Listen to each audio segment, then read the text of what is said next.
The United States trucking industry seeks to recruit truck drivers from South Africa. Now, a shortage of truckers across the U.S. has become so severe, companies are trying to bring in drivers from abroad. The USA says its economy will need about 100,000 drivers by 2023. Now, will this create more job opportunities for South African drivers, or will it result in a shortage for the South African industry? To discuss this, we speak to the president of the Truckers Association of South Africa, Mary Phadi, joining us by video link. Mary, an absolute pleasure to be talking to you this morning. Thank you so much for your time. Why is there a shortage, let's just start there, of drivers in the United States of about 100,000? Good morning. We have learned that the reason for the shortage of drivers, it is because of drivers have said that they have a problem with the fatigue. That's number one. And second thing, that the information that we got is that drivers are saying that they are not compensated as per the number of hours that they are driving on the road. Hence, some of them have quit to start other jobs in America. Of course, the dollar exchange rate will be a very attractive thing for South African truck drivers who might now be sitting up going, wait, what? But is it, if truck drivers in America are complaining, is it really an opportunity that South Africans should be jumping on, rather? Look, it will catch up with us. It's going to be a serious problem for South Africa. It's going to, in South Africa itself, there's a challenge that, truck drivers are complaining that most of the employers are recruiting foreign drivers. So if we are losing more of the current South African drivers, then it means we are going to get into a serious trouble, because there's no progress in what we've started to change in the country. There are reports that the truck drivers, companies that own trucks have had to essentially retrench some staff, especially after the unrest in KZN and after trucks were burnt and whatever else might be the case there. Is that indeed the fact? And, what does that then do to stimulate these truck drivers to look for opportunities abroad? Look, at the moment, we must be saying that in the freight industry is challenged, not only by the strike from KZN, but also by the, hard regulation that started 2 years ago. So, the pace has been going very slow, and the challenges is that most of the companies are really struggling, and they are letting off these drivers. So, obviously the unrest will make it worse, but we'll already have a challenge with most of the companies that are saying that they are withdrawing from the trucking industry. And definitely, if we are sitting with this problem, it means that the unemployment rate in South Africa is going to be high. And not only going to be high, but we need to speed up and do something as the association. Now, why would they come to South Africa? Why would the American Truck Drivers Association, if there's such a thing, or those companies look for drivers in South Africa? Is there a specific skill that South Africans have? And also, second to that, what skills are required? Can you just be a driver that has driven trucks for at least 5 years and get the job, or are there other factors that are at play? The company that is currently recruiting them and having a discussion with us, they are saying that they are struggling to find most of the drivers because of experience. Apparently, they will need you to have a defensive driving certificate. They will need you to have a customer service, how you present yourself and how you engage with the customers. And in South Africa, we were much more relaxed, and most of our drivers would get a code 14, come and drive a truck, and therefore, as the association, we still insist that you need to go back and make sure that you get an academy that will be able to train the drivers, so that if this recruitment processes goes by, because it's ongoing, and we lose more drivers, we'll be able to train our own drivers. Because 10 years, I can tell you, in South Africa, we'll be having a lot of challenges, especially with the truck drivers that will be saying, you are underpaying us, we are working too much hours, it is going to hit South Africa one way or another. I mean, you speak of those skills that they need, such as defensive driving, which any person would think, well, that's kind of a prerequisite in South Africa as well, especially if you're a cross-border truck driver and you drive into the likes of DRC. And, we know that there's been a lot of issues there for South African truck drivers in particular. Now, those skills, Mary, aren't skills that are generally, available to South African truck drivers. How do we fix that for our own economy and for our own businesses?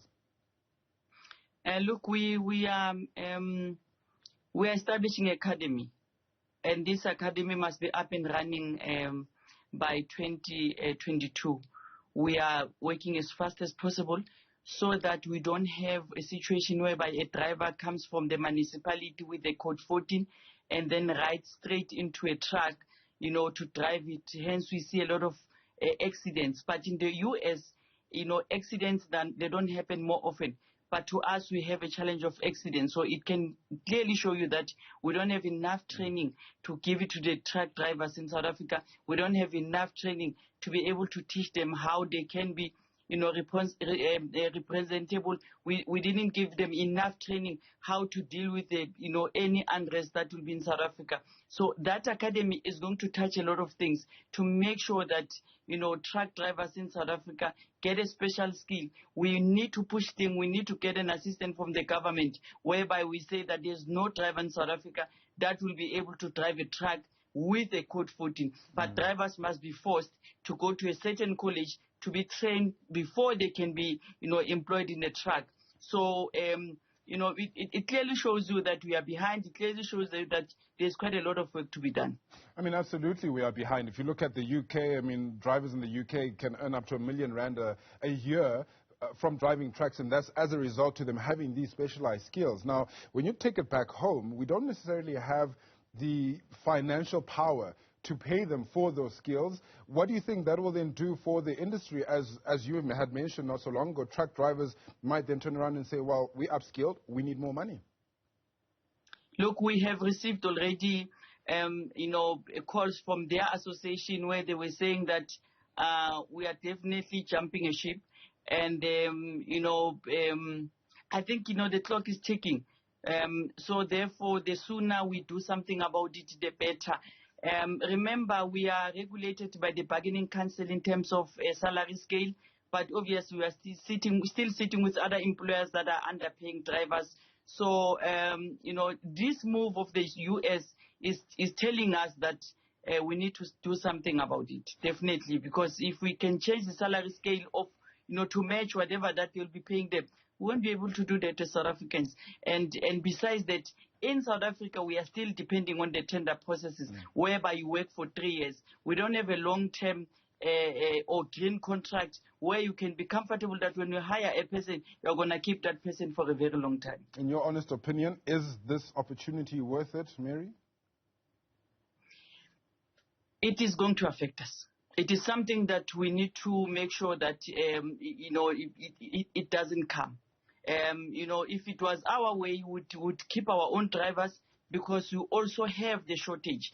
Look, 15, 20 years ago when we started most of us as employers, we realized that most of the people that would come to the table that were looking for work were foreign drivers.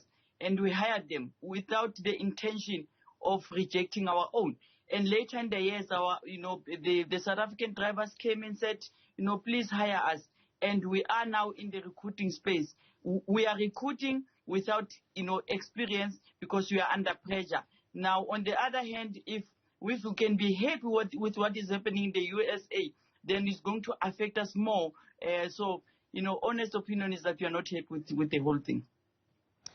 Mary, now you spoke of this academy and these employment opportunities essentially that you are looking to create, and you did mention the fact that a lot of the times they depend on a tender process where it might be that you have a job for 3 years or not. Where else would these jobs come from, especially if at the moment we have a surge of unemployed truck drivers in the country? Look, lockdown has taught us a lot. Lockdown has taught us that we must think out of the box. We are seeing quite a lot of TASA members, doing cross-border at a very high rate. We are seeing most of our, TASA members, making sure that they do the mind-to-mind work. We are moving away from depending on the government to give us work. We are moving away on depending on the tender. But obviously, as the association, we've been saying that the tender process is not fair. But while we are engaging at that level, we are doing our best to be creative. We are broadening the transportation. If you were using only side tippers, we are going to the stage whereby, bringing a flat deck, bringing a tanker, bringing a refrigerator, a trailer. So with the assets that we have, we are diversifying and adding more so that we can, excel, as employers in the country. So we are doing something about it to make sure that, we get more work in the country. I really appreciate your time this morning. President of Truckers Association of South Africa, Mary Phadi, speaking to us about opportunities for South African truck drivers abroad, more particularly within the USA. It's not just a reach away, it's something that you'll have to be upskilled for, as they require certain certifications to get those jobs, but certainly something that, according to Mary, could pose a threat to South Africa's trucking industry as well. Right.